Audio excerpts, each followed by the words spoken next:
In a time before time, a piece of the timeline was cut, and the ends woven together. That piece still exists in its own smaller knot.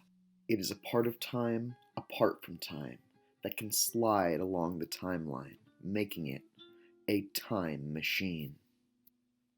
Those who board the time ship create their own time, weaving a new reality, changing the past. And one can write realities, both dark and bright, into existence. After stealing the time ship from the previous owners and writing them out of existence, the fools have traveled back to 1692, where they hope to find details on a secret concordant, a treaty made between three groups of mages that have bound the history of Boston since that time. Parallax, forced to awaken to a possible left-hand path, had traveled down a long and murderous road, but with his friend's help, he has regained his wisdom. Hannah, who can't remember their past, and now find themselves having written their own family out of existence. Mona, reality architect, and faithful to the God Machine. Ethyl Stubbs, the last descendant of the Ward line, and linchpin of reality, though she doesn't yet know it.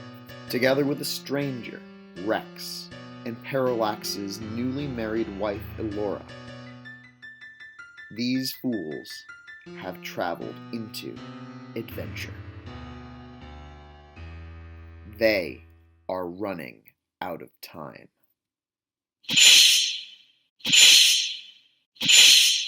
The characters are inside of the center chamber with the Mysterium Cosmographicum. I don't think the center chamber has a name, but it's kind of like the bridge of the time ship. And the control center, the Cosmographicum, and the floating cat octopus are both there in the central chamber. So if you wanted to change anything, you could interface with the computer from the room where Ethyl, Mona, Hannah, and also your sleepwalking, not like a muggle, but like a squib of a companion, Elora. You're all inside that central chamber, but attached to the chamber, in a room called the Imaginarium, is the last member of the cabal, Parallax. Parallax has had quite a day. In the morning, he woke up and could only think about himself.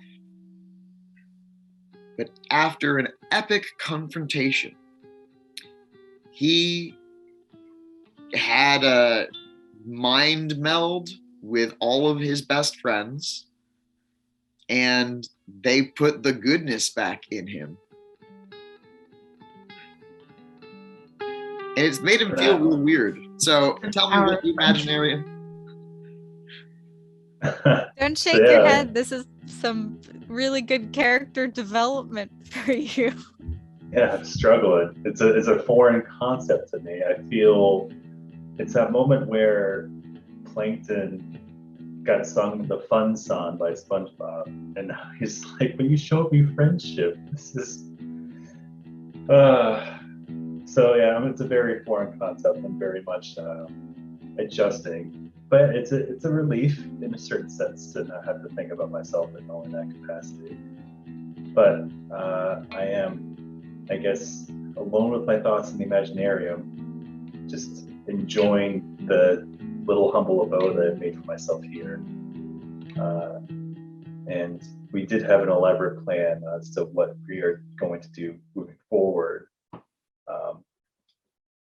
And I think while I'm in the Imaginarium, I'm actually thinking that our current wardrobes would not fit as proper disguises if we were to conform to the current era.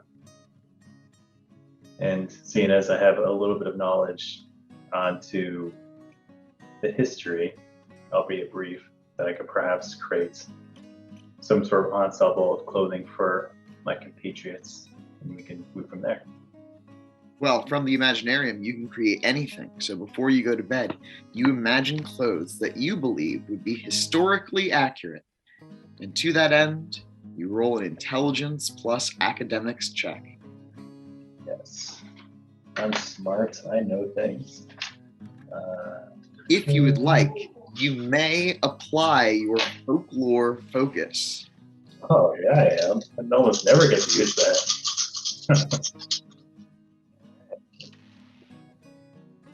Oh, yeah.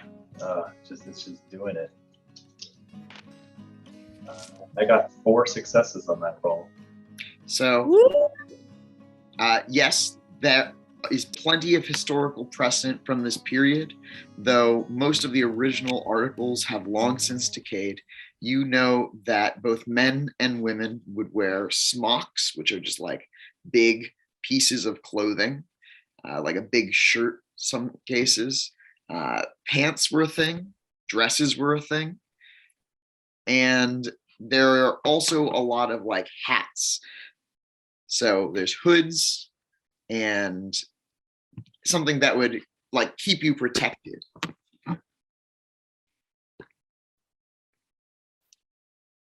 Hey, excellent. I don't have that array.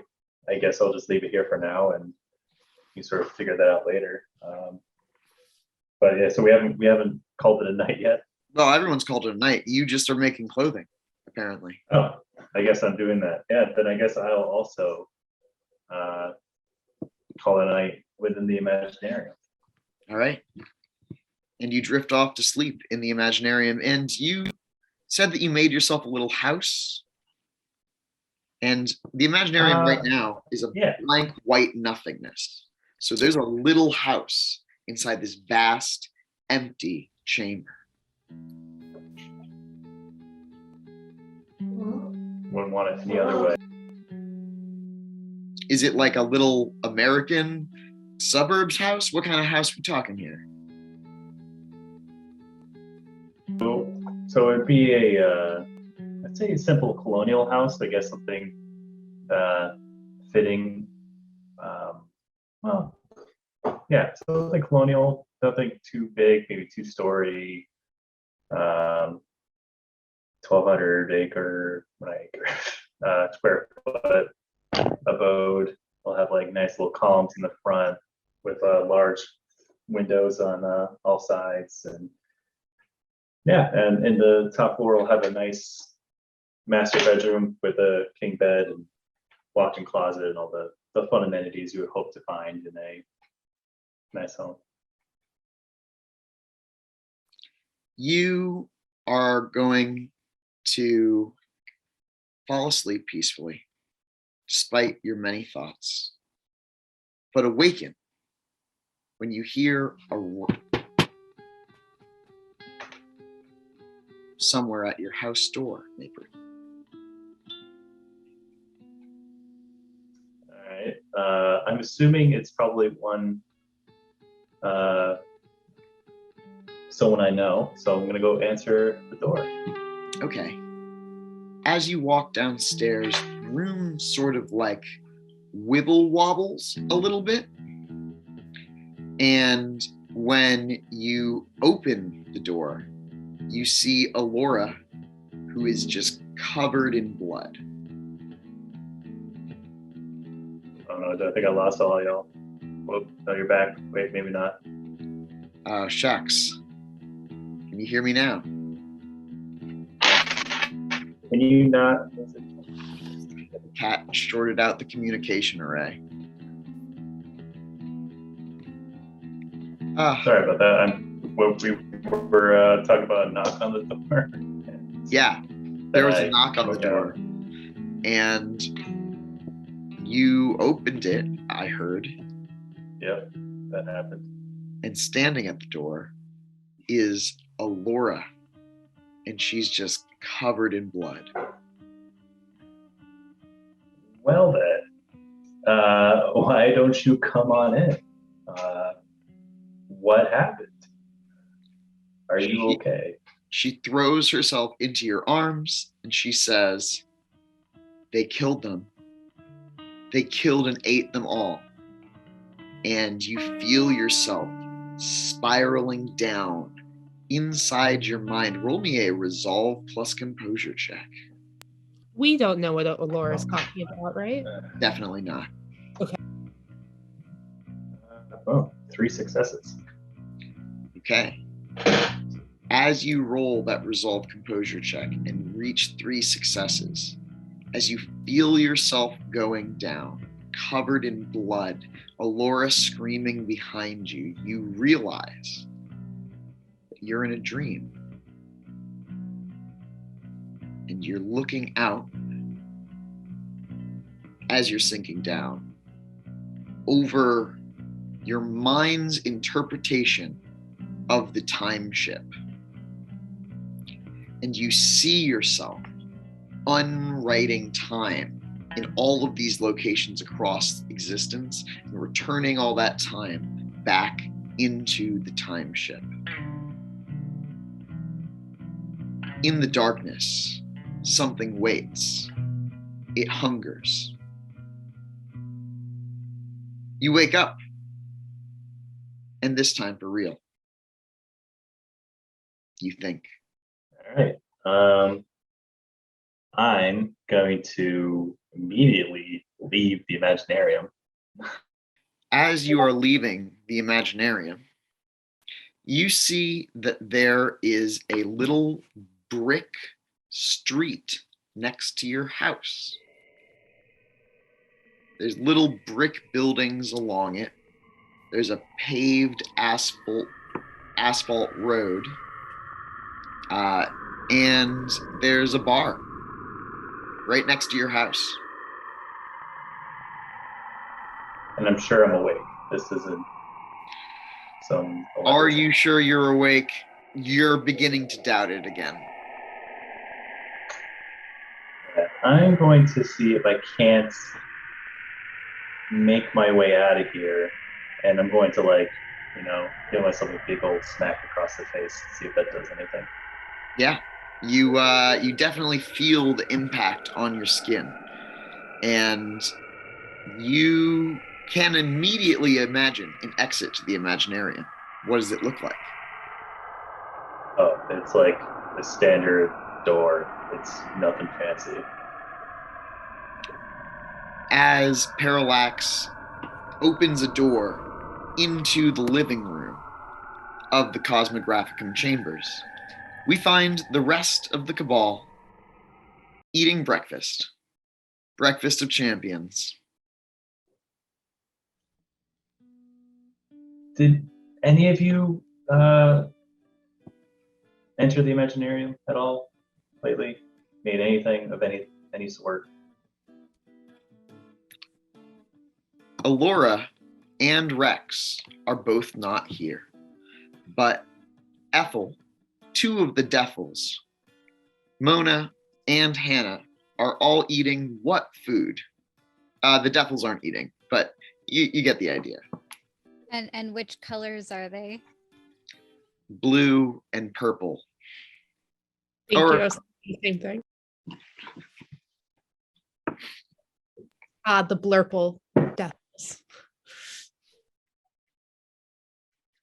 You've got a slight preference for the blurple devils, who are slightly less decomposing and maimed than the other devils, who various states. Rudy, where's our food come from? Can we make real food out of this thing? The party decided to imagine a bunch of food when you were all inside the brain computer. And I know that pizza was mentioned. And Yeah, we have a stocked pantry, pizzas, burgers, and ice cream. How many refrigerators are there? One. Okay, there's one refrigerator. Oh no, two. Let's have a drinks one. Sodas and stuff. Yeah. Yep, that happens. Ethel is a teenager with control. Definitely want that.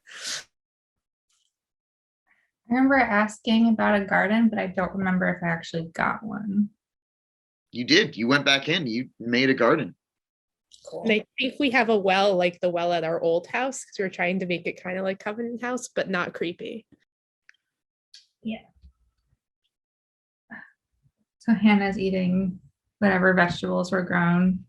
A little pile of leaves and maybe some cut up carrots. And Mona Probably is burger. drinking coffee and putting some ice cream scoops in her coffee. delicious. We are a bunch of adults. Ethel is following Mona's lead because obviously this is what adults get to do.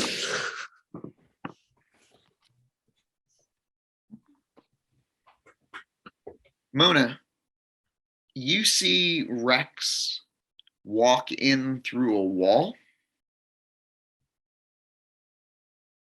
He looks at you and your coffee and says, "Bring that, follow me," and walks back out through a wall from the direction that Parallax came from. Yeah, I will walk right through the wall after him with my coffee in my hand. Yeah, you can go right through that door that Parallax created. And on the other side is a vast white expanse.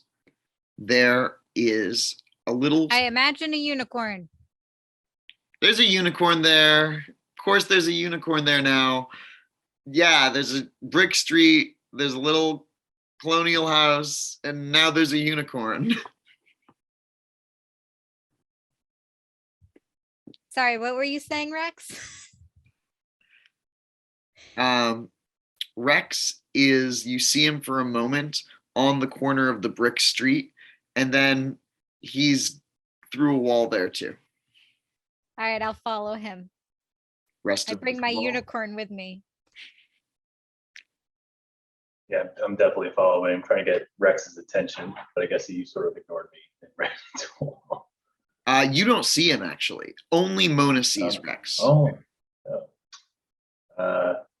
Yeah, so I guess I see Mona and I'll follow her and be like, hey, so you did nothing. I mean, sans the house. I mean, you didn't make that brick walkway or any of that stuff. Also, where's Laura and Rex? You know any where they are? Okay. It's too early for questions. I still haven't finished my coffee. Look, one at a time. No, I did not make any of this besides the rainicorn. And two, I'm pretty sure Laura is crying in her bedroom. You should probably bring her some books to read because she is bored. Maybe play some chess with her. And then we're following Rex. He just walked through that door. And no more questions. No more questions. You have to wait at least 10 minutes. I need my coffee. All right. I'm going to leave Mona and head back into the other room where the other members are eating their food and asking where Laura is. No one's seen Alora this morning. Oh, she's probably still in her room being an underage bride, captured and left in a time with no internet. Hannah's just eating the leaves.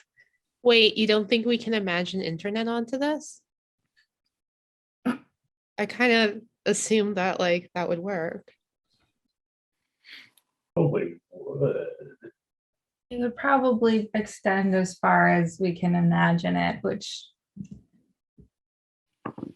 It's like 90% cat videos. All right. A couple of cult websites still. I just will miss the message boards. Do people still use message boards? That was a really dating sentence. Sorry, guys. I think that Mew Mew would be able to imagine an internet here.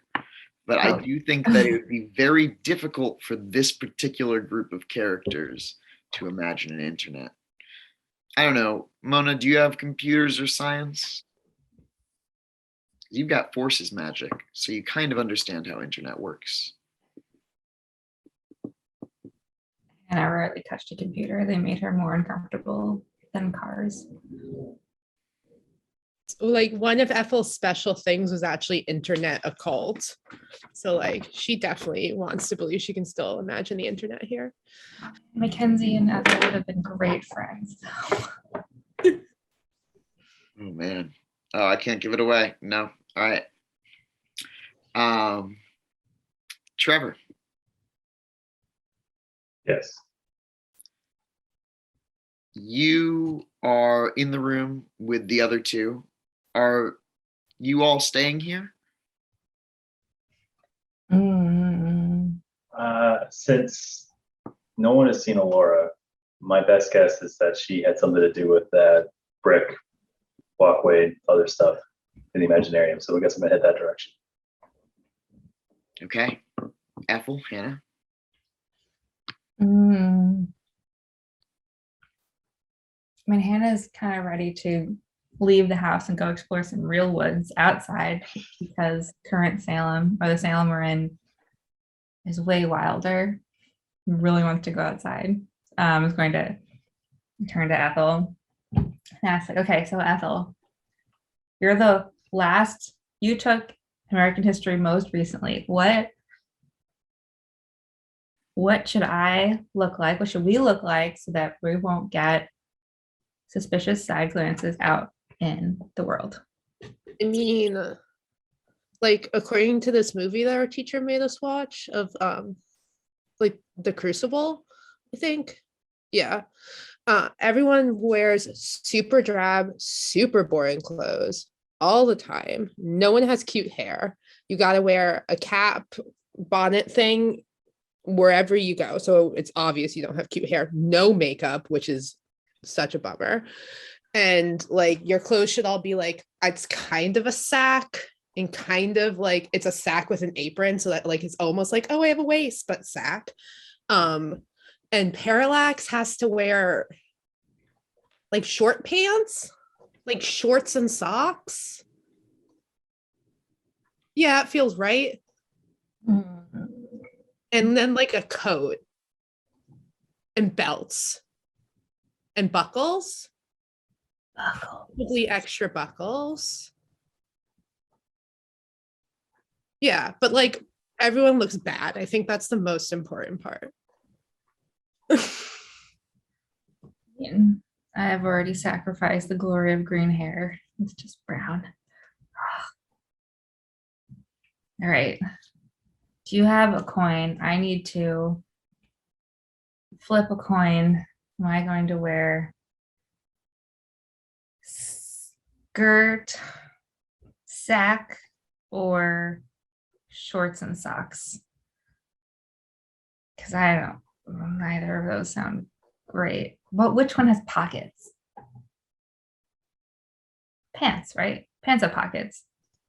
Oh my God, there's like no way those girls got pockets. They didn't get like rights. Why do they have pockets? There's still an ongoing issue in our time. No pockets, no rights. Okay. I guess. Hannah just gets up and is very grumpy, mumbling about pockets and like abortion rights, and goes off to the Imaginarium. Like, all right, I'm gonna go make some pockets. It's gonna go because they don't know that Parallax made clothes, right? He didn't share it with the group. Yeah, so I was going to go and do the same homework assignment with very little imagination or knowledge. I'm so sad that this is not a visual media and we don't get to see like Parallax's costume group and our costume group like side by side. I'd love to see Hannah roll a history, an academics, I suppose, plus intelligence check. Hannah doesn't even watch like movies. They can't even draw on Pirates of the Caribbean, which is vaguely close. Okay. Come on, that amazing knowledge from Ethyl doesn't give her one more die. I got 2 successes. So you didn't remember watching movies, but it seems that you have, because when you start to think about the clothes, you remember some very specific period movies. And it's weird because Hannah hasn't remembered things for a while. I know so many things that I don't remember knowing. It's actually kind of exciting because I want to know more things now. I'm less scared to remember things because it was scary to confront something that, or someone from my past. That was pretty terrifying. So makes the clothes and then is going to kind of let their imagination just kind of like meditatively go, okay, what else is connected to these memories of clothes, and see like what else spins out of it. Yeah, tell me about it. Tell me some of the things you remember as you were making these clothes. Now I've got to remember like where I would have remembered stuff. Now you make it up right now since you don't remember it. In the meantime, Ethyl, though, what are you doing? Are you following Hannah into the clothes adventure? No, actually, Ethel's been sort of looking for a moment for everyone to disappear because I assume I still have Byron. Oh, yes. So Yeah. Ethyl is sorry, go ahead. Okay, so Byron and other Ethyl Stubbs, ghost Ethyl Stubbs, came to you last night. Here's what they said. You have a chance to end your family's curse so that you can finally, come into your true power, what we want for you. There's just one thing that you have to do. It's murder all those people who know about the other future. Yeah, it's these guys. So, what I actually want to have happen is I want for you to come up with an off-screen plan about how you dealt with that. And we're just going to not tell the audience what you decided to go with. Like, no, I'm totally going to save my friends, or yeah, I should totally kill them.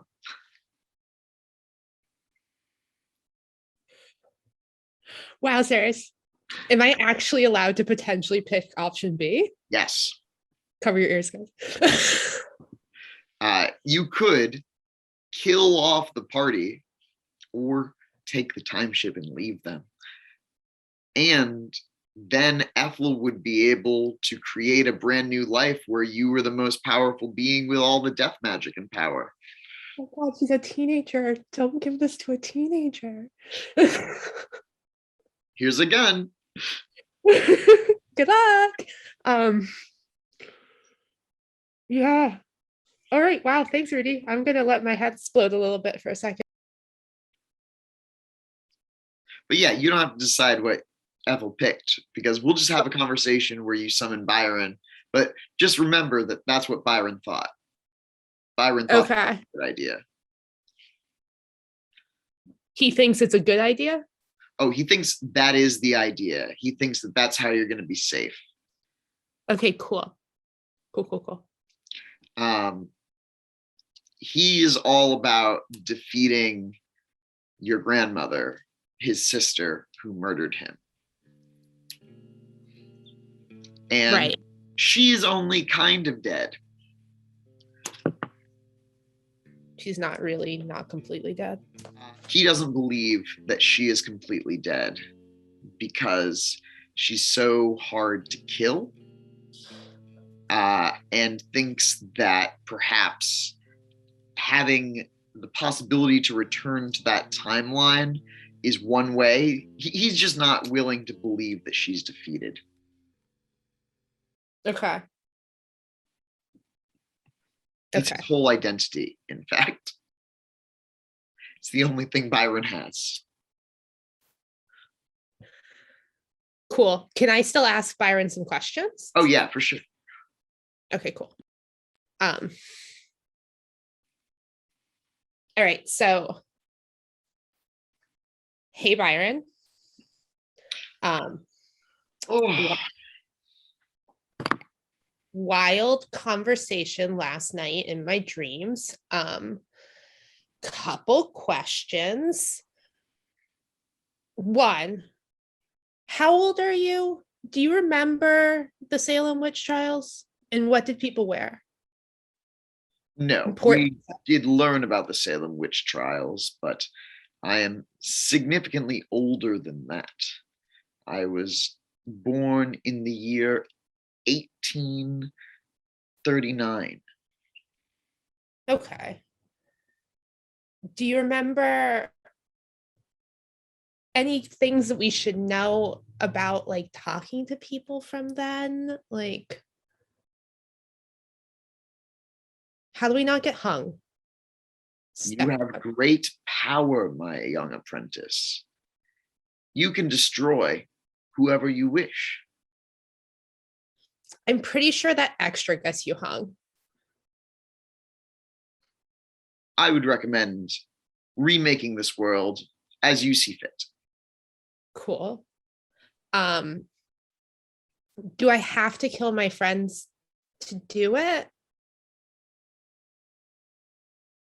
Isn't there a way that like they can be there too? Of course, you should make sure that your friends stay here forever, because that would mean that you're protected. Here is the ship, or here is in like 16 something two, maybe. Whichever you prefer. As long as I have time, I can train you to become great.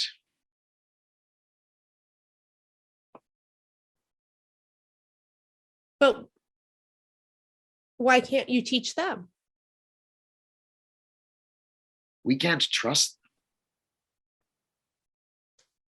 Do you not think they're really my friends, Byron? I lived a life of some note, and I learned quite a bit about friends. Even with the best intention, friends are a weakness. It can only get you killed. The Wow. person closest to me, my whole world, my sister. We were as thick as thieves. And you know how that ended.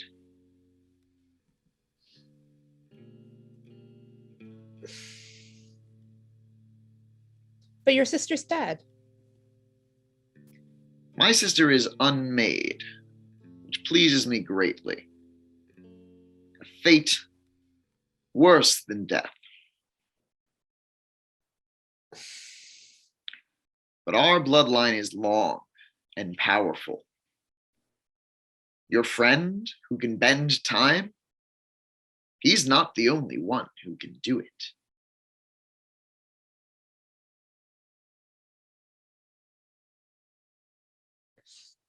But I can't do that. Oh no, you can't yet, but you will be able to. That is the power of your blood. Any of the secrets of this world, you can master them, and you will. Time, space, trivial things. And you could teach me. To some degree. You must find the lessons through yourself. That is always the way. But I can guide you, and I will.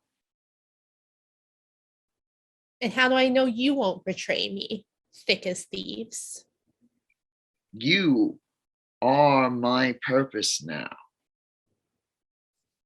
Ermengarde, you are my great niece. There is no closer connection. I never thought I'd miss my name. Stupid name until no one says it.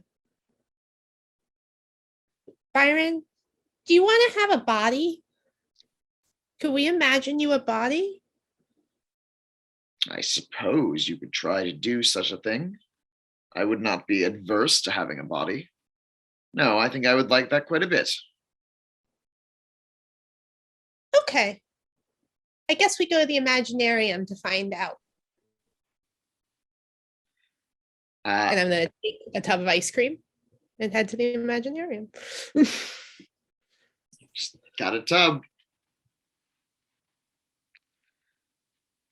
Guys, I'm sorry about Ethel. No, I don't believe Ethel would try and murder us. I would not take it personally. Mona does this stuff all the time. You're my teacher. So we're trading Parallax for Ethel as our greatest risk. I don't go that far just yet, but yes. And then Yeah, except we don't know about this thing about Ethel unless we all merge again.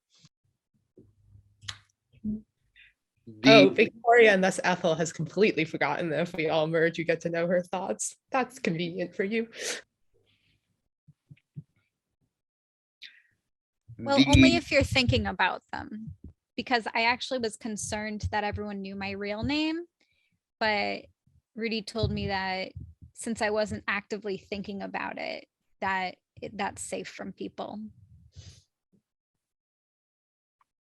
Cool. Unless you choose to pry,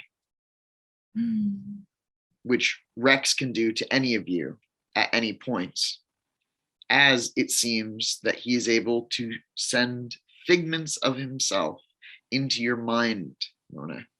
Because with your prime magic, you can see that what is happening here is some sort of mind space spell.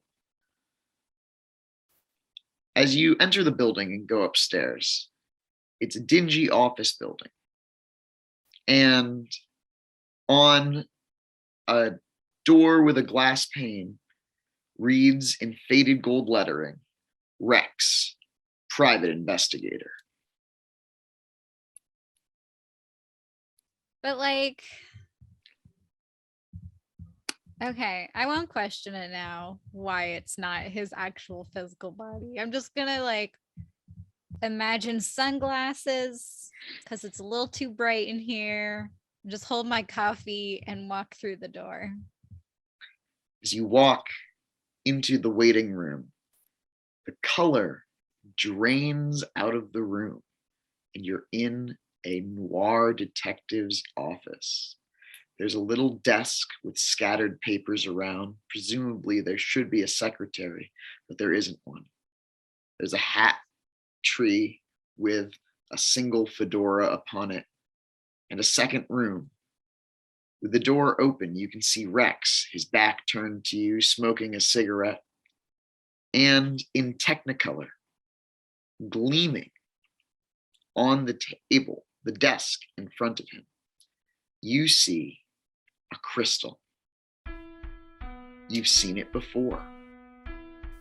You saw it on the mountain with Parallax before this game ever happened, many years ago. You found it in a seer plot in Cape Cod Bay when you went to an island of the dead. The stone in front of you is an artifact. What? Is it the purity stone? It is the purity stone. And while it was taken by Parallax's old mentor, Atamus, who he decapitated, you know that whoever is holding that stone gains additional magical power. It was another baffling case, but then you don't hire a private eye for the easy ones. Give me that stone. That used to be mine. How'd you get it? Careful with that thing, he says, tossing his cigarette into an ashtray. He turns around and says, I found it here in this imaginary world. I'm gonna imagine myself wearing like a pencil skirt and like a long jacket and heels. That I've happens. seen this episode of Star Trek, and I also have like the black gloves on and a high ponytail with bangs. Yeah. What is this? To that bald captain, this was just a dream. But to me, this was my life. This was my office. I was the bar that we used to look out on.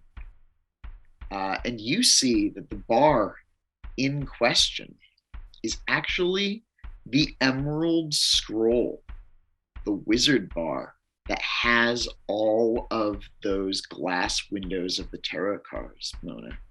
So he was right across the street from the Emerald Scroll. That's a really suspicious place to have a house. Hannah has definitely been to the Emerald Scroll. It's the Free Council base in Boston. Okay, cool. I mean, or it was before you unmade all of reality. Now there's only one copy here from Rex's mind.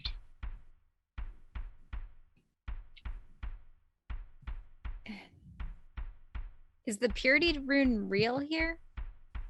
Can I use my prime sight? Oh, yeah.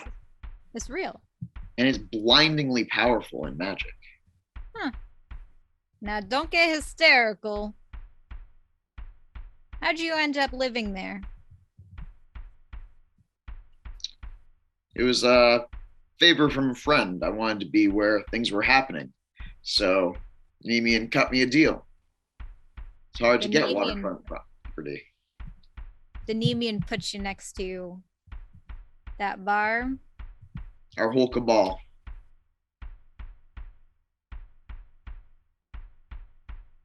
It's at this point that Parallax comes into the hallway, sees the door open, and walks into the door. It is also at this point where outside, Hannah's vivid imagination is beginning to change the scene where the bar is. It has gotten a little grayer and darker.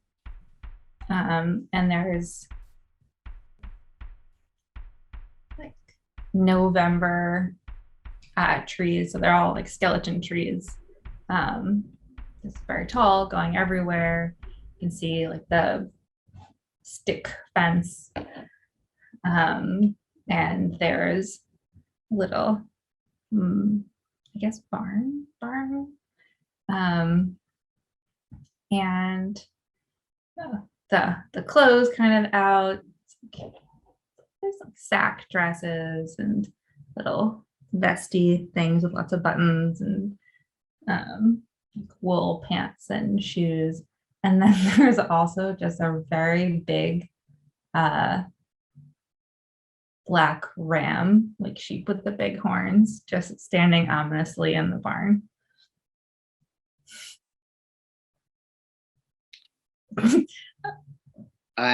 And where is Hannah as this is happening? Laying on the ground next, like in the middle of the trees, not too far from the barn, just meditating and thinking like they do by just laying on the ground. So like the clothes are appearing on the ground around them, surrounding them in a circle. This is what Ethyl walks into. Spooky Puritan town a la The Witch.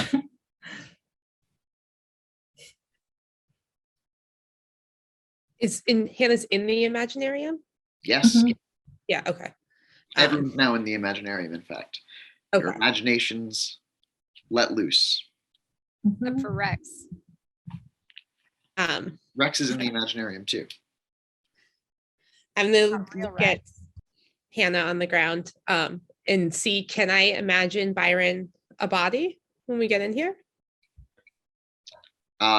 You may, in fact, imagine Byron a body. You just conjure a flesh body. Looks like Byron. Got clothes and everything. And then I'm going to hug the Byron body because, like, I've never got to give Byron a hug, and I feel like that's important.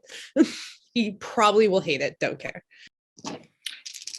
Byron takes over control with his possession ability of the body as you think of it and hugs you back in a cold embrace. Thanks, Byron. What you up to, Hannah? I'm remembering, I think, I don't know, I've got some bad feelings about this time period. I think we're supposed to stay away from butter. And then just sits up and is like, oh, look, clothes. Wow. This is more than I remember. When did Byron become alive? I imagined him that way. It's cool, right? Can I see if Byron is alive? Definitely not. So, I mean, kind of alive. Hey, Byron, you moved up the chain to be undead. That's corporeal. That's cool. Yes, it is a pleasure to make your acquaintance as well, Hannah. I've heard so much about you. We'll keep you away from boats, I think. That's right, right? Yeah. Yes, I am uncomfortable around boats. It's true. Excellent. Given the drowning.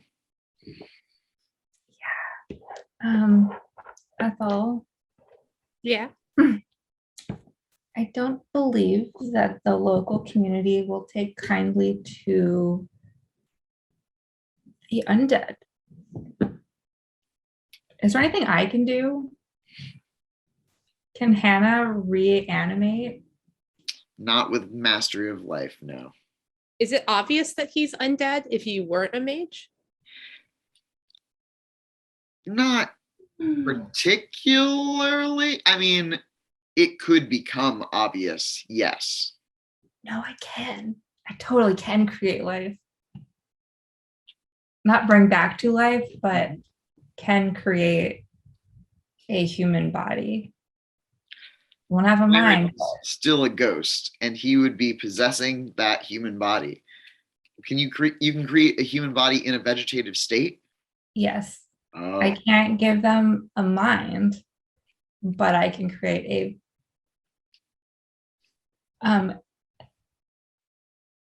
a vegetable, a simple creature, but otherwise fully functional and even capable of procreation. We're gonna say vegetable for this game, though. Thanks. Yeah, they're Okay. soulless. When the spell's duration expires, so does the created organism, which may count as an act of hubris. Simply creating a living creature, knowing this may also count as an act of hubris. What? Did you say creating life was an act of hubris?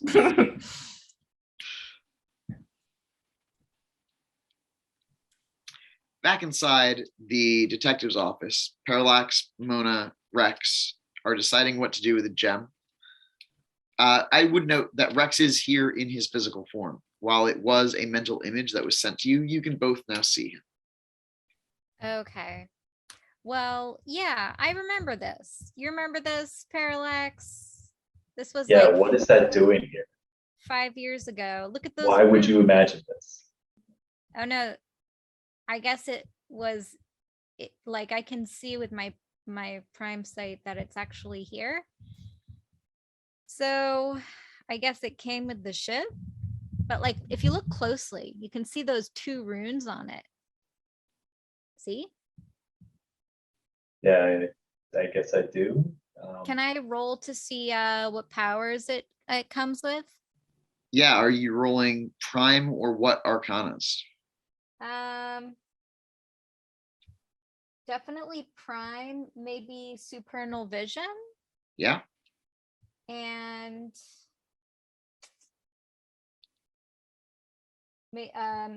occult. I've got occult too. Yeah, you can roll a cult. And Parallax, do you want to turn on any of your mage sites? Yeah, I'll throw on my fate site. Okay. Roll Fate Gnosis, and Mona, you got your supernal vision die pool.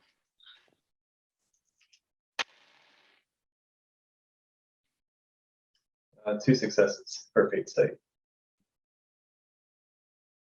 Got 2 successes as well. Okay. So with 2 successes, you can tell that your sword, Parallax, the katana with the stone in the handle, you found the stone with this other stone, and they are like twins, but missing. It's like they are yearning for something more. They do have this intimate connection between the 2 stones, but there's still something else about their fate, something unfulfilled. And Mona, with your supernal vision, you can tell that the person who picks up this stone will be connected with the prime aether. That is the realm to which you awakened. That is what the God machine is. When you touch this, you are touching part of the God machine made physical. I love the God machine. God machine is why this whole world exists. I'm just gonna touch it to become closer with Before, the God before you grab it, I'm gonna grab your wrists. I'm not letting you touch that stone. But it's the God machine, Parallax. It's everything. Yeah. The last person who touched this, I murdered. It drove them mad. It drove them mad. What if I have a Yes. 3rd awakening in me here? What do you mean 3rd awakening? Well, I've awakened twice already. Who knows? Yeah, perhaps, but you understand with each awakening, there's a chance that you, in less play, turn to crack. And in that case, I give you permission to kill me. You can't clearly think this is a good idea. I don't know. I turn to the unicorn and I like give it a look like, can you Rex, believe? back me up here. The unicorn definitely gives a face back to you because you're imagining it giving you a face. Rex lights another cigarette and says, I think I know what those things are. Great, Oh, you what? caught up. The runes, you mean? No, those stones. Someone carved those runes onto it because they've been around here for a long time. But those things, at least what the Mysterium says about them, they're pieces of the supernal ladder. Man, that's so cool. Back in the legend of Atlantis, there supposedly was some sort of magical creation that allowed them to become like gods and break out of the mortal prison. They built a celestial ladder to the stars, but as all the legends go, their hubris destroyed it. Whatever they built caused the city of Atlantis, if that really was its name, to be completely destroyed and spread through pocket dimensions occasionally, or just physical manifestations throughout the world, jumbled in space and time. But part of those Atlantean runes, there have been stories that people have found pieces of the celestial ladder every so often. The stories don't end well. The power of those stones is so strong that it corrupts the hands that hold them. Well, what if we combined all 5 of us and got the stone? Kind of like in that superhero movie, because they have to be gods to touch it, so they all held hands so they don't blow up. Yeah, Infinity Stone. I think you could do it if you touched it. The Mysterium doesn't know much about them. They are very powerful. Each one seems unique, but we need power right now. We need to defeat our enemy. Wait, can I roll to see if I can plug it into our ship as power? Yeah? Can I roll intelligence of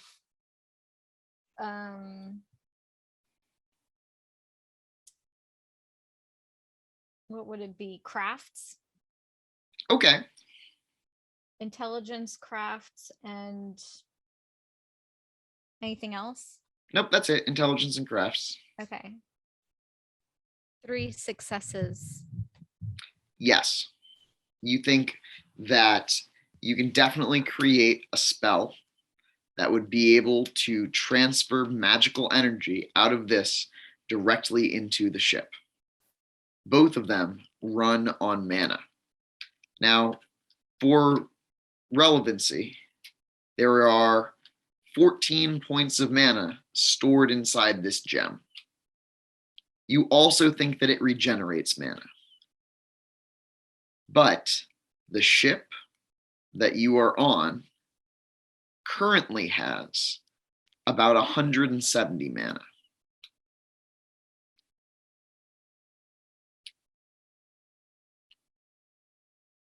Do we believe the ship refreshes mana? The ship does not, as far as Mona can tell, seem to be refreshing mana. And it does use a little bit of energy every time it makes new things in the Imaginarium. What do you I explain how I would do that to Parallax and Rex. What do you think? That way we don't have to go into the Fae. I say we bring the others in on it. All right. I look well. into the unicorn's eyes and I say, summon the rest. Yeah.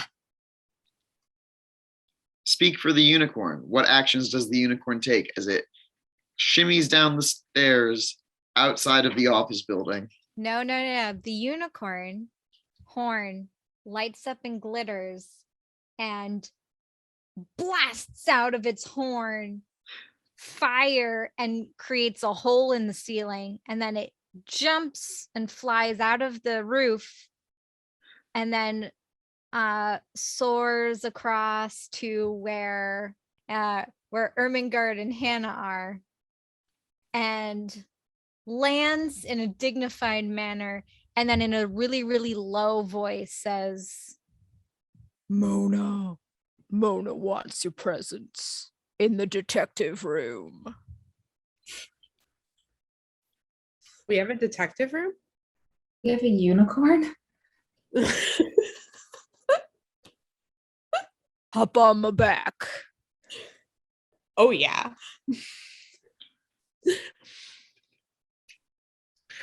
Is And this Ethel- dignified? Asks Byron as he gets on.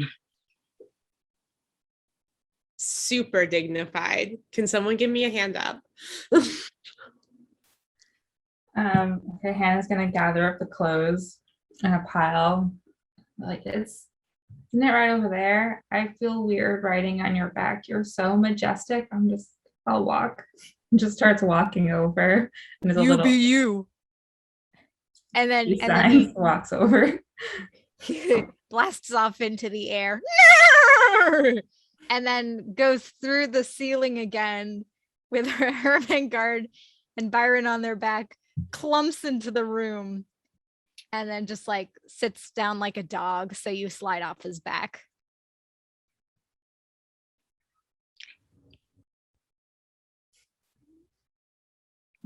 Hannah shows up a little bit after that, I guess.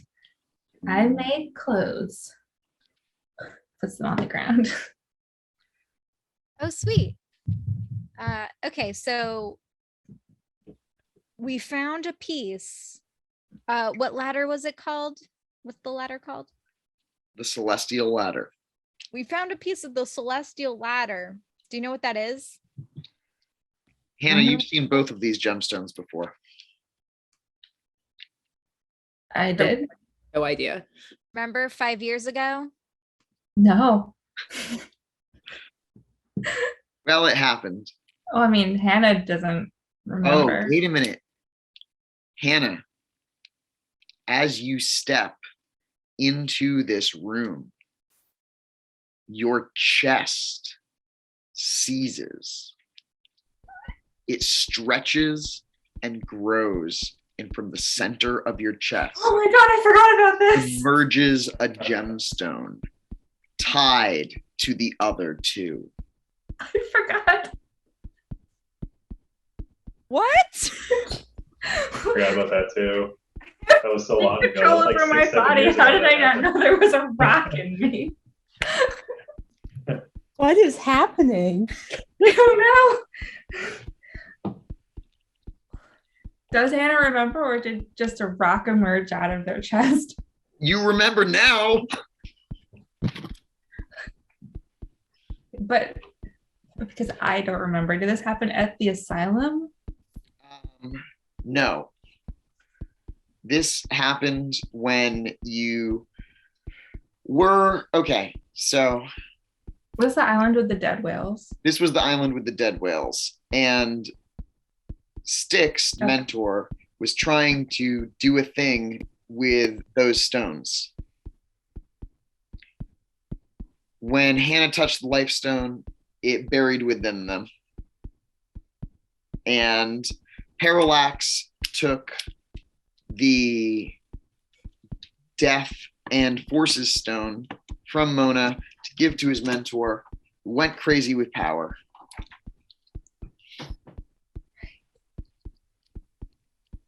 Oh, this is like 6 years ago now.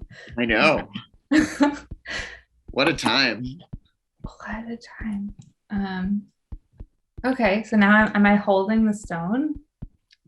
What we're gonna oh, Charlotte's gone. But yes, you're gonna ask that as we come back.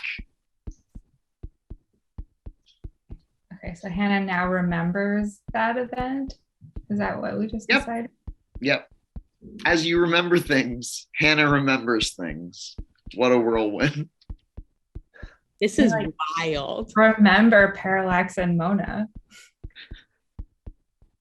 And I guess Styx. Well, now they're going to remember that there was another person and have no idea what happened. I don't think they got along though. I don't remember. No, they did not. You kept putting plants in the house. It was a great house. That can't be the Hannah we know. No way. It technically wasn't Hannah, but it totally was Hannah. Took over the kitchen with plants.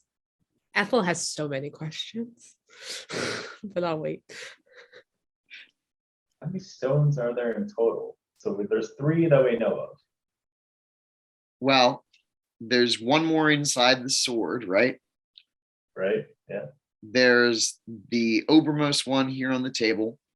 Hannah's got the Tyrsis one inside them. The Death Stone fell to the bottom of the ocean. Okay, what I miss? Nothing. We paused. We'll Okay, go. cool. We'll go back in. We're gonna come back with Hannah The stone has just pulled its way out of your chest. And it's just floating there, or can I just It's have it like in my hands? you can have it in your hands, but as you touch it with your hands, it like grafts to your hand flesh. It's like sticky. I only like doing this to my skin on my own. It's gonna just drop it on the ground. As you put it down, you lose a dot of life magic. No, I want to pick it up again. You immediately gain back a dot of life magic. Oh, Hannah remembers this. Just Hannah shove it back remembers. into your body. Yeah, okay, so I pick it up and it just Please don't shove it back into your body. starts to melt into my hands, I guess. I remember this. I remember getting the stone and it going into my chest, and there was an ocean of dead whales, and you were there. You were there. And you weren't there. You weren't there, but Styx was there. Where? I remember people. Where? What happened?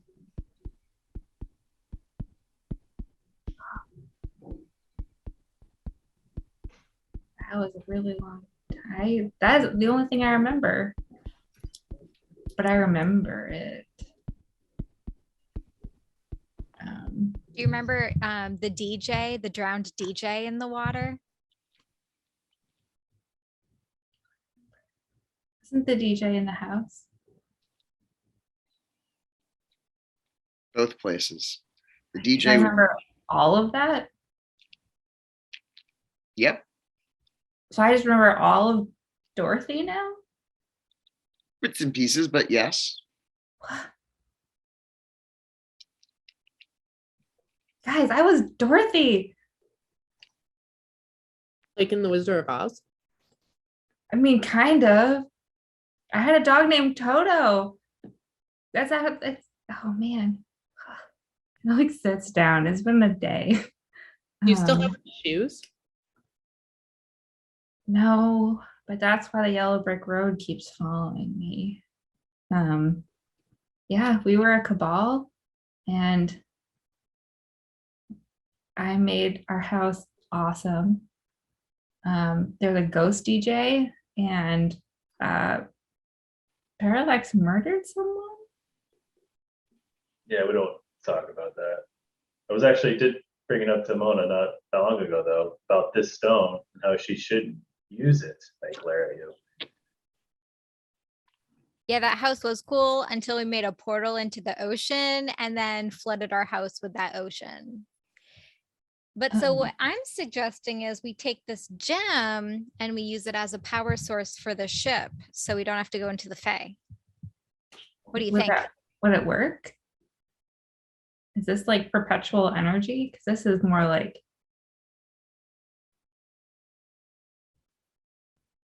Is it perpetual? Will that just solve the problem? Yeah, it recharges. Can I use Prime Sight to like see the connection between the stones? Like they're all ladder stones. Yeah, they are all very similar in their raw power. You saw this before when you first saw them, but now you can tell that they are actually definitely linked in some magical way. Parallax, you do see that as you are looking with your fate sight, that the stone that Mona is talking about, that one on the table, is connected with her in some way. And do they all have the runes? Like if I look closely at Hannah's. None of the other ones have runes. The Tirsa stone is plain with hard edges, and the acanthus stone is smooth and set into the pommel of Parallax's sword.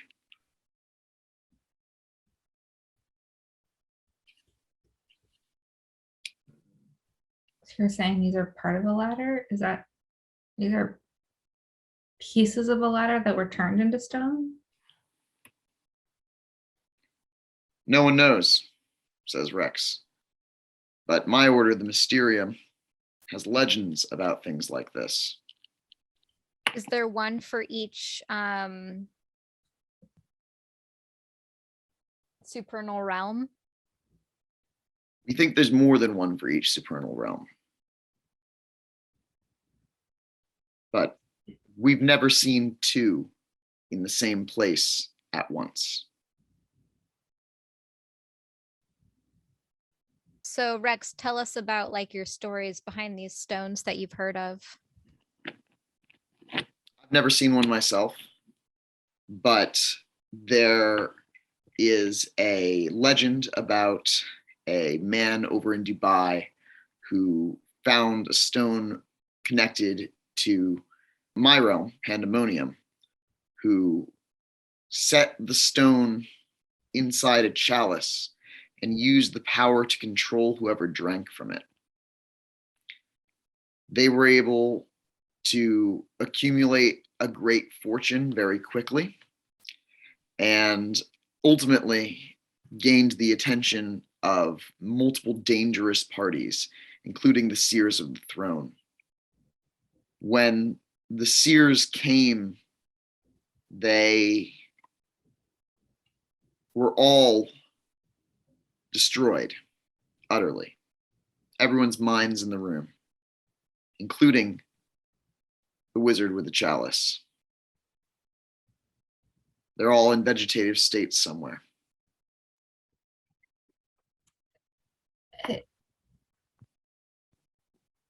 Is it bad for me that there's a stone inside my body? I mean, it's really powerful. Actually, is the stone in Hannah the same level of power as the stone I'm looking at on the desk? Yes. Well, it's a great testament to your strength because it is like life ripping apart powerful. They are twins in a way, all family. They're destined for something great, I'm afraid. But you, Mona, I think, have a connection to the one on the desk right here. So if you're daring, I suppose you could. I wouldn't say use it for the ship, but perhaps for your own devices. Are you saying I can touch the stone? Yes. But I should also say this is a huge testament to how I've changed, because old Parallax would just grab that stone and make it his. So I'm showing serious restraint right now. So I did perhaps think you were before I going to change my do mind. that. Yeah. I mean, Hannah's holding hers. Like, what happens if you pick it up? And it's a little bit holding me. It's like in my palms. And Ethel's gonna like reach towards it when she says that. I Oh, don't know. Yeah, I would be careful, Ethel. With my prime sight, can I see I can see the connection of the stone with me? No. Oh, I can't.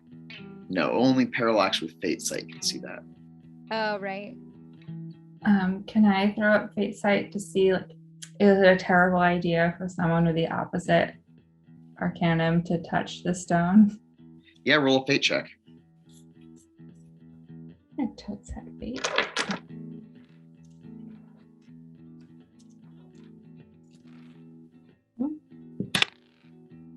I have no idea. I mean, it might be fine. Apparently, I've been living with a rock in my chest for years, so.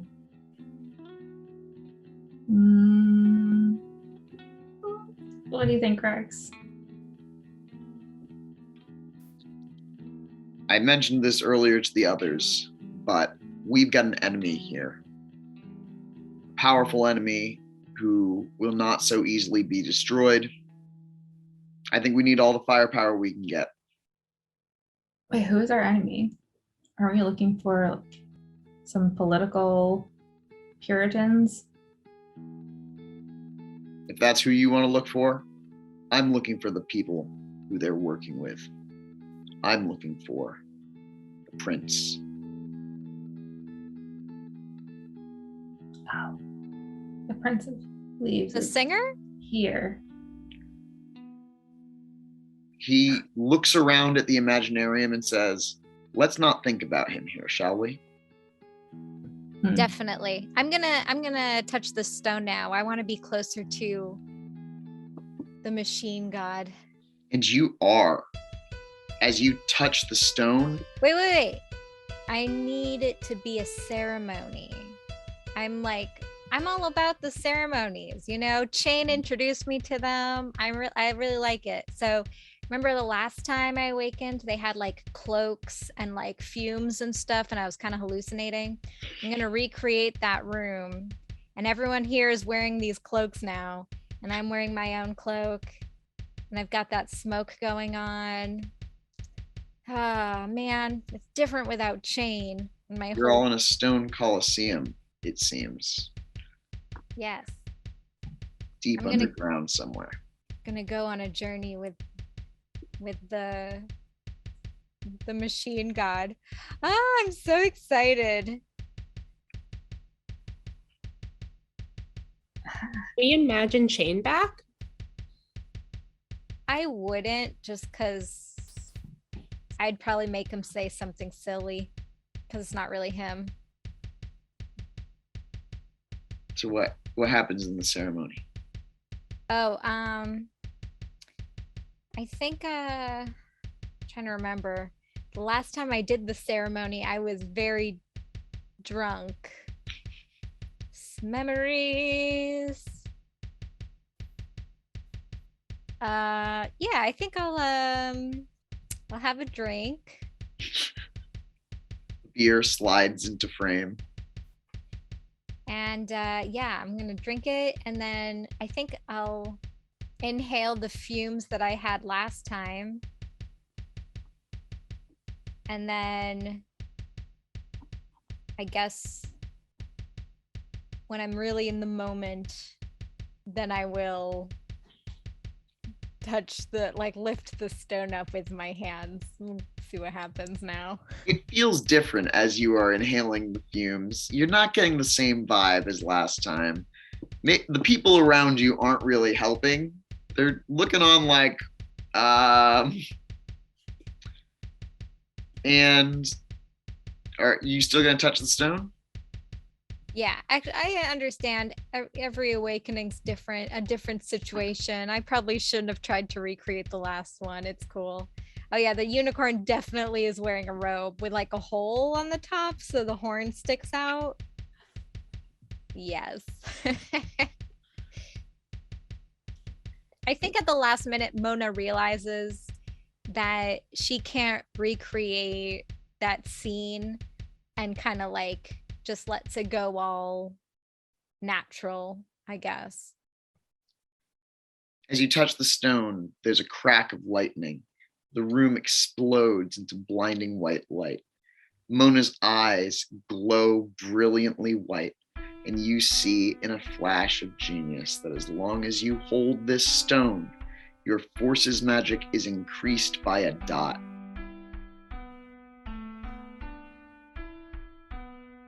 You feel that while you can create magic items, you could create something super powerful out of this stone.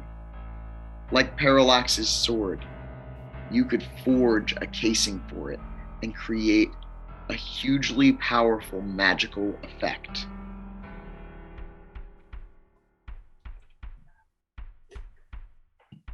Can you wrench? Yeah, let me think about that for a bit, what it would be.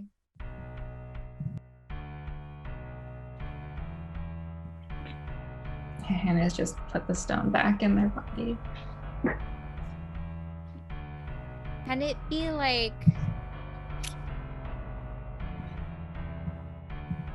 a new wrench that has the power, like the God machine power to like change ley lines and stuff? Yes, you could definitely have that. And it's just going to take time to do. Like here in the Imaginarium, you could create such an object, but after it leaves the Imaginarium, it would just be gone. If you wanted a permanent version, you'd have to find material or create them in the Modularium right next door. I think actually knowing that Hannah's been holding it in their body, like I might just put it in my own and let my body be the weapon. Yours doesn't seem to want to reflexively go into your body like Hannah's does. Okay. But That's cool. Hannah has the life magic to do that. Do you want to rock in your body? Nah, I'll Move some organs. yeah, I think I'll make a cool, powerful wand instead.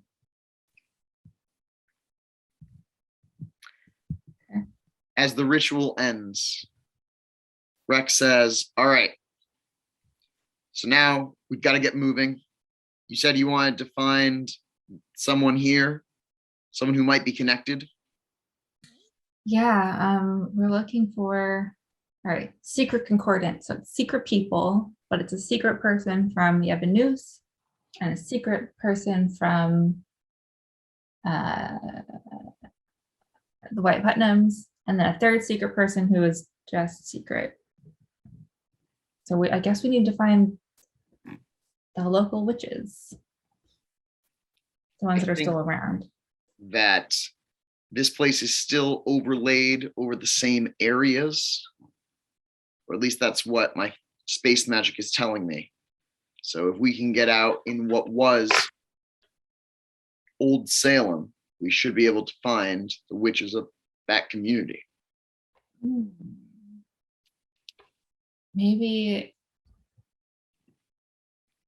yeah, go through Salem. I wonder how far away Witch Hollow Farm is. Danvers, the one at Danvers would be Salem proper. Witch Hollow Farm would be on the outskirts of Salem, probably far from the city center. And the other thing is that there's no exit to Witch Hollow Farm. It is underneath the Cosmographica Mysterium, but it's the only one of those dots on the track that doesn't have an exit. So when you say Danvers, did you mean Danvers Asylum? Yes. In the amount of memories that Hannah gets back, do they remember why they don't want to go to Danvers Asylum? Yep.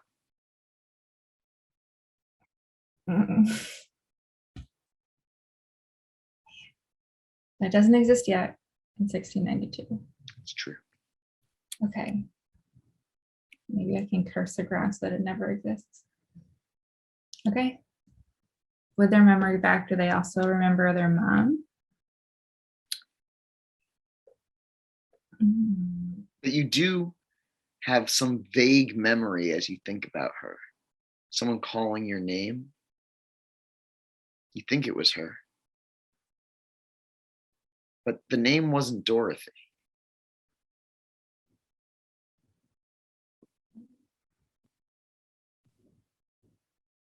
Mysteries on mysteries. Maybe I'll talk to Rex later. Okay. Party has clothes. Party has uber powerful magic artifacts. Party has manifested a corporeal ghost. Party has to pick an exit to leave the time snake and then has to do it, or could stay inside the time snake.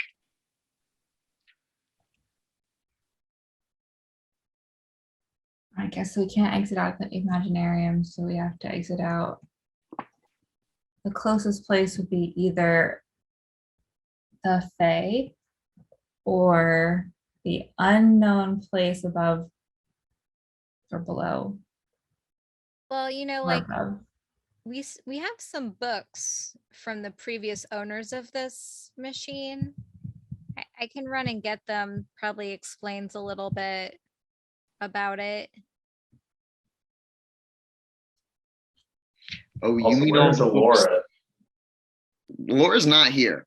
Yeah, I'm gonna go find her. Okay. The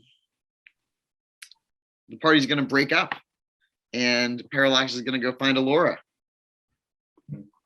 The rest of the group is going to do what? Stay in the Imaginarium? Get ready in some other way? Trying to find a bunch of books. Hands out the clothes. They have decided to go with pants and vest because they want pockets for rocks and acorns. So they, I don't know, do they do know that people that men folk also have long hair, so they're not worried about their hair. They're just gonna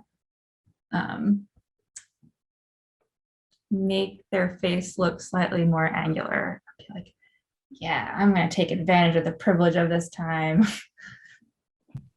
You can call me Hans.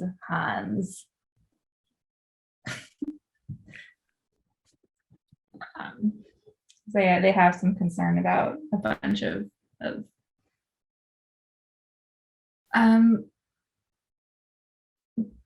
being a group of women in Salem. They need more of the manly protection. So they're going to be Hans today. And so Hans was born. Mhm. Ethel?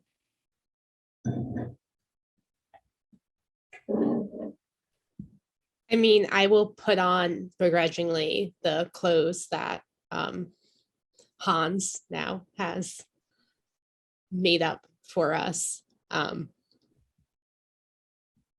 know, I'll And- still be Hannah, but in front of the locals. Okay. Are you leaving the Imaginarium? Did Hannah leave?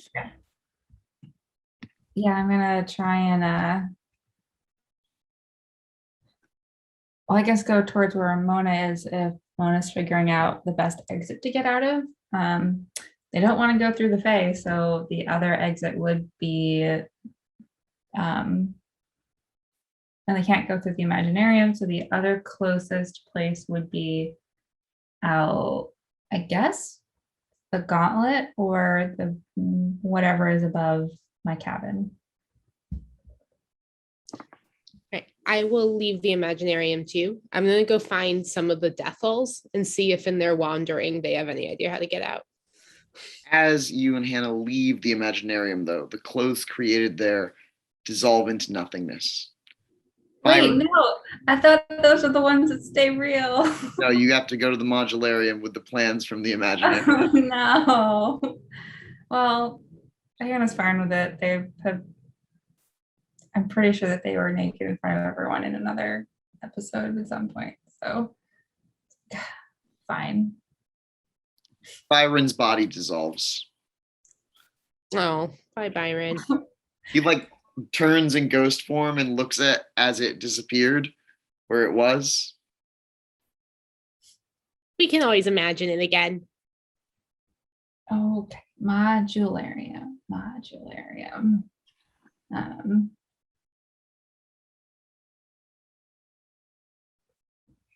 I guess Hannah gets their clothes, puts on their clothes, goes back out. Okay. Where's the Modularium? You would instinctively know that it is across the Cosmographicum Mysterium, and that you can take anything imagined in the Imaginarium there and create it in physical reality. All right. Let's do that. We cannot walk around in the nude in this time? Anytime. And No, we'll just go to this. clothes and go help, I guess, reimagine them into super reality. The Modularium is a room that people haven't been to as you walk past Parallax and Mona in the Cosmographicum Mysterium chamber. The Modularium has all of these like massive machinery, but they're like not quite steampunk. It's like ancient tech punk, Mhm. some sort of like forge of the ancients. Yeah, Hannah does not like it still. The cat octopus spirit appears. Oh, do we ever name it? All right, I'm gonna ask. Hey, what's your name? What do we call you? Meow.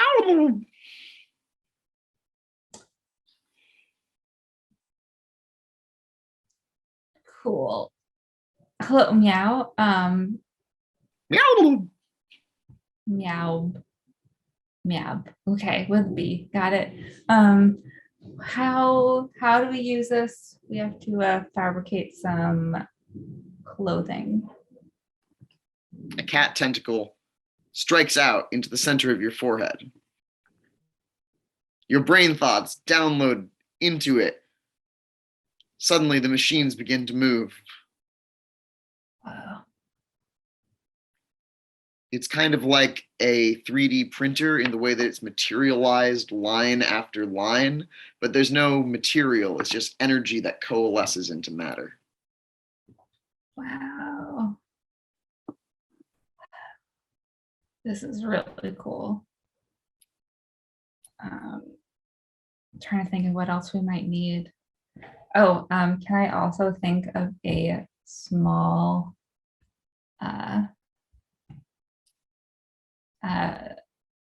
but time appropriate knife? Done. Cool. And what else? What else do I need? A copper penny, if they have copper here. Yeah, they should have copper. Cool. Love a small copper penny. Oh, maybe some more pennies. I don't know what the currency is, but I'll just have small copper bits, I guess. I'm thinking about yantras and then also if we need to buy anything. Nice.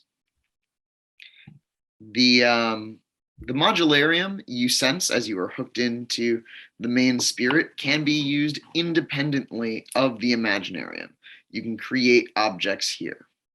However, you get the feeling that the kinds of objects that were being created here before were objects of such danger and scope that it was intended for them to be designed in the Imaginarium first. So, copper, knives, that's no problem. I still have my lightsaber too, right? Yes, you do still have a lightsaber, that's true. Ethyl, are you imagining anything that you want modulated? 1,000% no. Do I not want one of those cat octopus suckers on my head?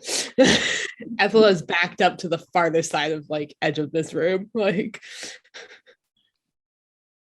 Ethel, it's just fuzzy. Yeah, the other tentacles are like just petting your head. Very reassuring. I love it.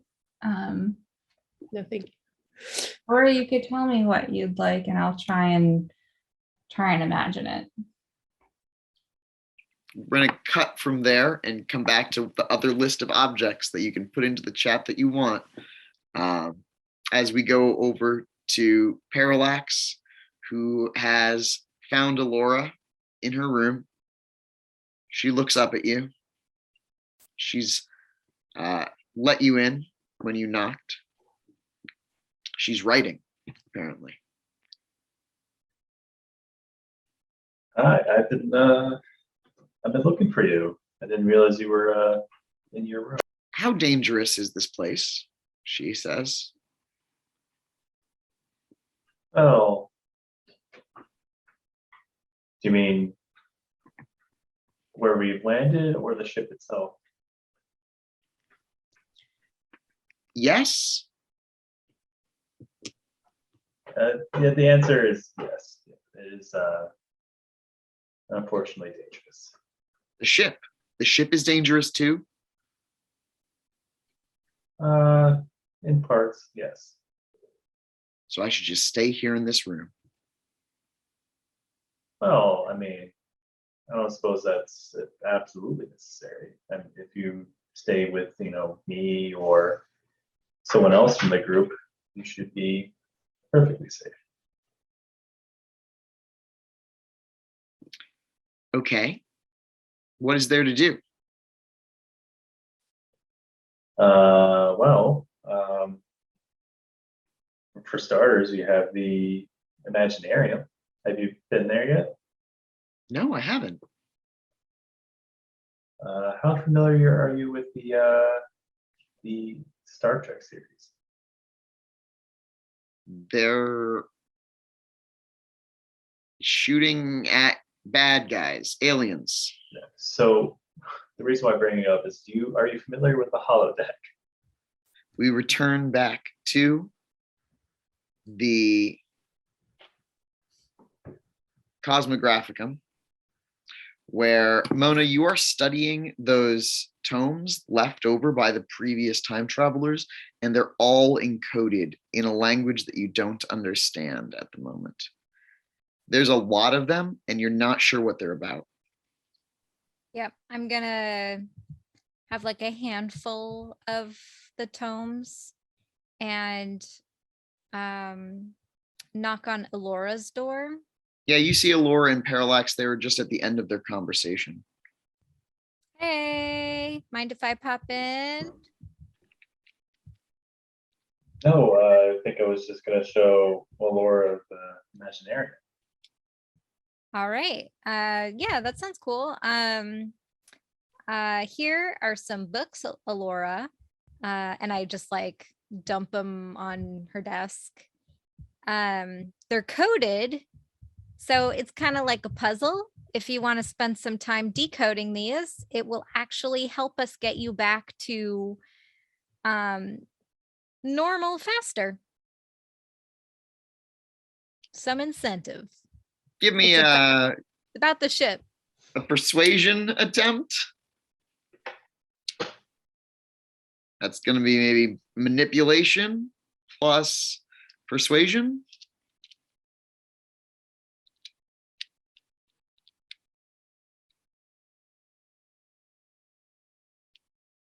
One success. She looks at you. She nods. She looks at the books. She nods. She's clearly understanding what you are saying. Excellent. And then I will leave. We're gonna leave soon. Meet you downstairs in a bit.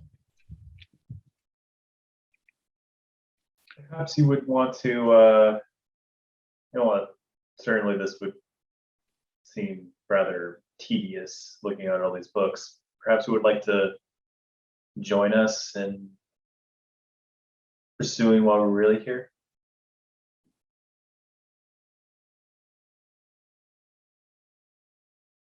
What? Well, we're after someone, and to put it simply, the faster we find them, perhaps the faster we can go back to our original timeline. You want me to come with you? Yeah, of course. I mean, you're part of the team, right? She seems to really like this idea. She says, yeah. Where are we meeting? What did Hannah Mona just say? The Modularium, perhaps? Yeah, we'll meet up with the gang. I don't think they would leave without us, but I have to warn you though, this is going to be obviously a little dangerous. We'll be on our toes. You are aware that we are in 1692, so we're going to have to be mindful of the customs and the people that we interact with. Okay, she says. You'll keep me safe though, right? And it probably can't be more dangerous than time ship. You make a good point there. Shall we? Let's, she says, and she takes your arm in hers. As the rest of the All group right. arrives in the Modularium, you see that Alora and Rex are both present here. And Alora is going to try to like don some of those clothes that Hannah has designed. Parallax, you recognize them as inferior to the clothing that you designed. It's got like little modern touches and stuff. The buckles are all wrong. It's like Yeah. movie type costumes. But I made mine in the Imaginarium, so it wouldn't manifest beyond that area. So, yeah. Oh, I guess I could make them in the Modularium. Do that. So yeah, I'm gonna do that because why not? And I'll make better clothes and show how savvy I am. So are you going over to the cat spirit? The cat octopus? Yeah, sure. I'll have them touch me and pull. That's It does. Yeah, it totally touches you with the tentacles on the head. Yeah, and I want a bunch of clothes that look better than those. Like the ones I created in the Imaginary. I want them exactly to be like that. Yeah. And you create those clothes. Are you creating anything else? Oh, since I'm here, I guess. Wow. I'm gonna say I just think of some money that I don't know, whatever currency they used at that time.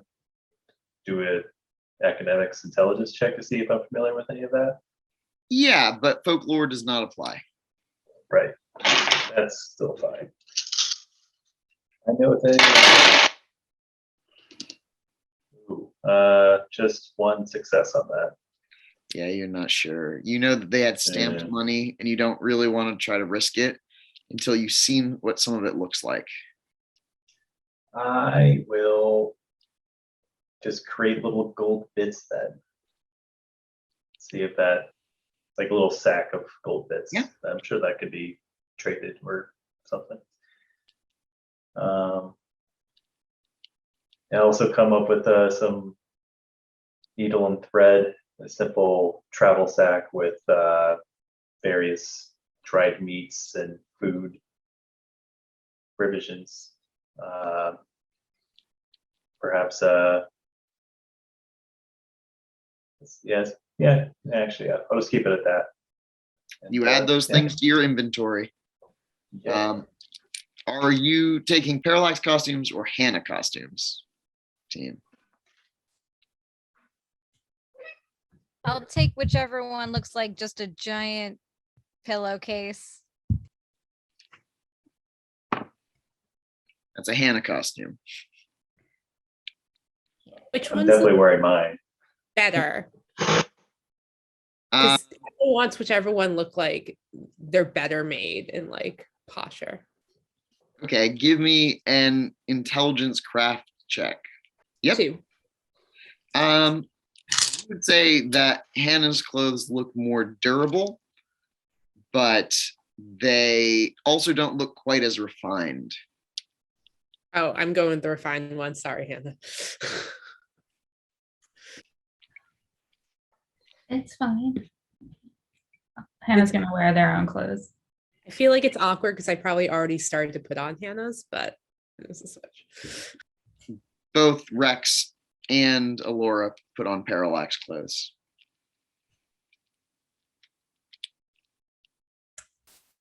It's not a competition. Buckles belt. I don't know. This one's really comfortable. Mona like swishes around in their pillowcase. Yeah, Mona picked the least historically accurate costume, is what Parallax has decided. So she could be the distraction of the group. So the exit to the Modularium, you can tell, is just down the hall away from the Mysterium Cosmographicum. I am ready for some fresh air. Hannah's had a lot of emotional brain blasts in the last couple hours. As like wants to leave. And so goes first, I guess. Yeah, the door is a stone slab that begins to slide away. And as it does, you all feel the pressure change as something magical happens. Would anybody like to reflexively put on any mage sights for a point of mana?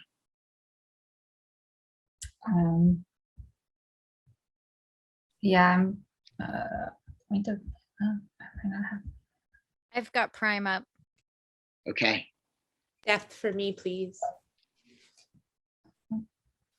To fade so that Trevor can do time if he wants to. I don't want to spend a point of mana though, so assuming I have my face to level, just use that. It's a new scene. I don't think you do have your fade up. Yeah, then no save for me then. Okay. Not turning on time sight. You don't see anything in death sight. With prime sight, you can see that there's a flash of magical energy, which has something to do with both space and time. And with fade up, you can see that stuff's about to go down. The door opens up. It's winter. It's winter outside. There's snow coming down. You don't see your cabin, Hannah. You do see lots of trees. It's so wild here, so beautiful. Nature untouched. The trees are massive. Then, running through the woods, staining the white snow red, you see a Native American boy. His clothes pulled tight around his body, holding some sort of wound. Behind him, something moves in the snow. And that is where we're going to end this session.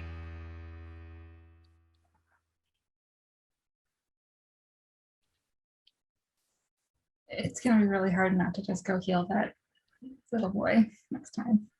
I'm gonna need a few more pillowcases.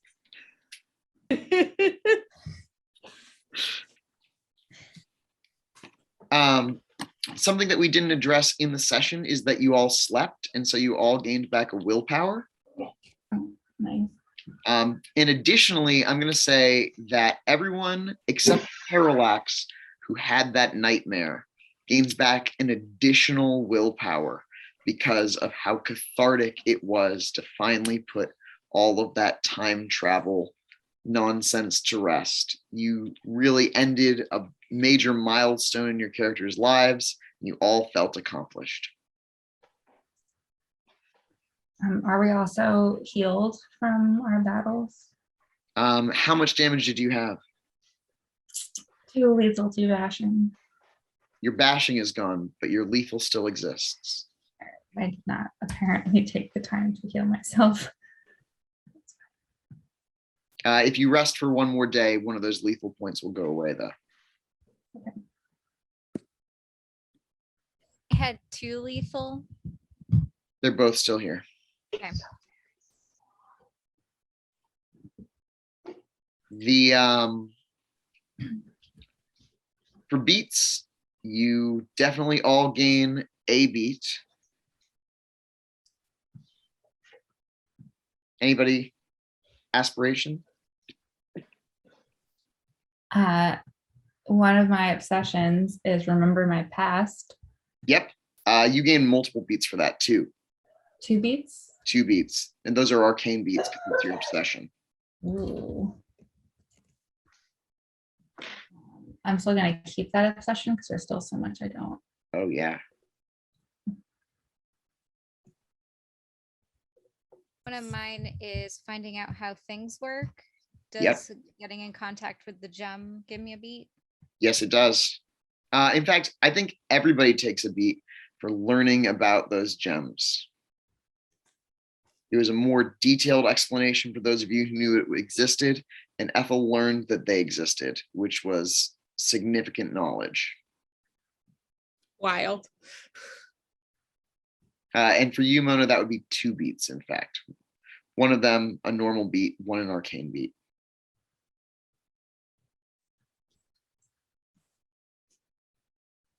One of my obsessions is to learn more about magic. Yeah, take another Or- arcane beat. Okay.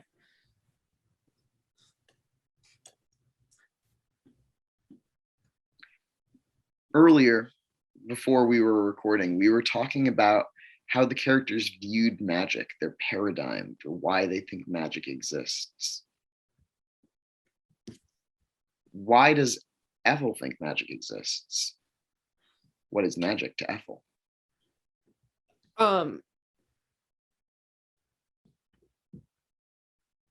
Why does Ethyl think magic exists?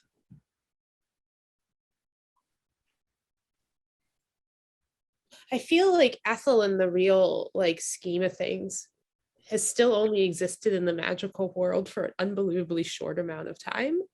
So I feel like magic is still truly magic to Ethel. It doesn't, it just comes out of nowhere and somehow exists. But I think Ethel is worried that magic might actually come out of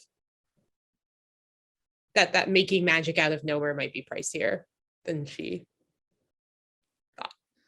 But yeah, it still just comes out of nowhere.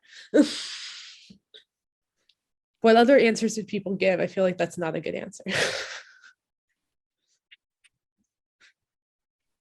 I really like the idea that magic has a price. That sounds appropriate. Hannah's is that magic is just part of the life force that is all around us and within us around all the worlds.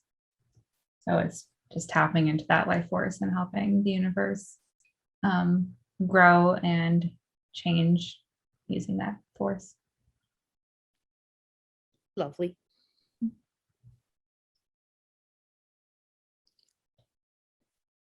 Mona sees magic as a machine, right? Yes, the mighty, all-powerful machine god who blesses us with mana that seeps through all the fountains and travels through ley lines. It's all one big machine cog. What is it to Parallax? Information? Power? Magic, I guess. Well, you can control it because it's like a muscle. It's part of the sleeping mind. There are a subconscious mind, so that's why not everyone can control it. But those who do get stronger the more they use it. So basically, a brain muscle, I guess. Yeah. Cheers. Those all seem so unbelievably fitting. What a fun playground. I have really enjoyed this session once again. I think you all come up with some really wonderful ideas. I am excited to explore Salem. And I am that's- before we're closed.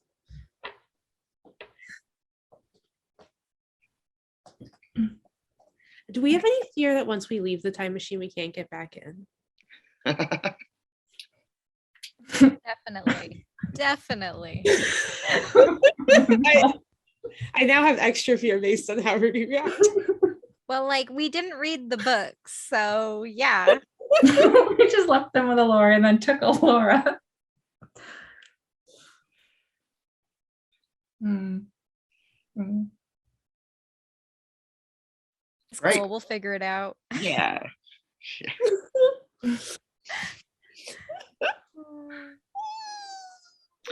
All right. See you next week.